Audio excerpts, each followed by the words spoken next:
বার্তা এক নজর, সবার খবর সমান নজর।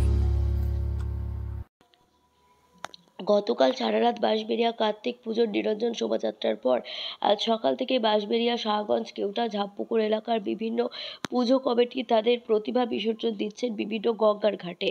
বাঁশবেড়িয়া লাইব্রেরি ও ধোপাঘাটে গঙ্গার ঘাটের ছবি ধরা পড়ল আমাদের ক্যামেরায়। এদিন বেলা থেকে গঙ্গার বিভিন্ন ঘাটে পুজো কমিটিরা তাদের প্রতিমা নিয়ে আসেন। কেউ কার্তিক, কেউ নটরাজ ঠাকুর নিয়ে আসেন।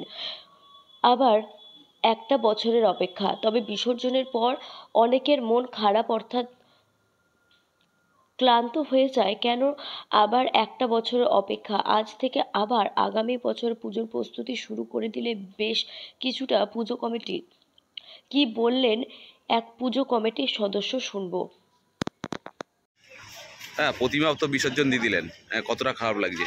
খারাপ তো লাগবেই। এবার ব্যাপার হচ্ছে আমাদের এই 4টে দিনের পুজো, এই বাঁশবেড়িয়ার যে কার্তিক পুজো, একে নিয়ে আমাদের 365 দিন একটা চিন্তাভাবনা করা হয়।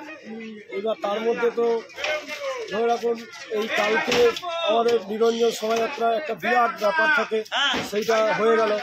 হয়ে যাওয়ার পর আজকে আমাদের মাতৃ প্রতিমা আজকে বিসর্জন দিচ্ছি। আমাদের এই বাঁশবেড়িয়া নেতাজি কালচারাল অ্যাসোসিয়েশনের লক্ষ্মীনারায়ণ পুজো হয়, সেটা বাঁশবেড়িয়ার মধ্যে একটাই পুজো হয়। আর মাকে কেন্দ্র করে 4টে দিন আমাদের পাড়ায় বিরাট একটা আনন্দ সবাই মেতে থাকে। এবং একটাই যেহেতু পুজো, তার জন্য আমাদের ওখানে প্রচুর মানুষও সমাগম একটা হয়। সারা বছর মানুষের কার্তিকের সময় অপেক্ষা থাকে। হ্যাঁ, সারা বছর একটা এই অপেক্ষা আজকে থাকে। আমাদের এই আজকে বিসর্জন দিয়ে দিলাম, দিয়ে দেওয়ার পর আবার নতুন করে আবার চিন্তা ভাবনা শুরু হবে। কাল থেকে আবার প্রস্তুতি শুরু? আবার প্রস্তুতি শুরু, আবার একটা বছরের আশা। কি নাম? আমার নাম বলরাম দেবনাথ, বাঁশবেড়িয়া নেতাজি কালচারাল অ্যাসোসিয়েশনের সদস্য।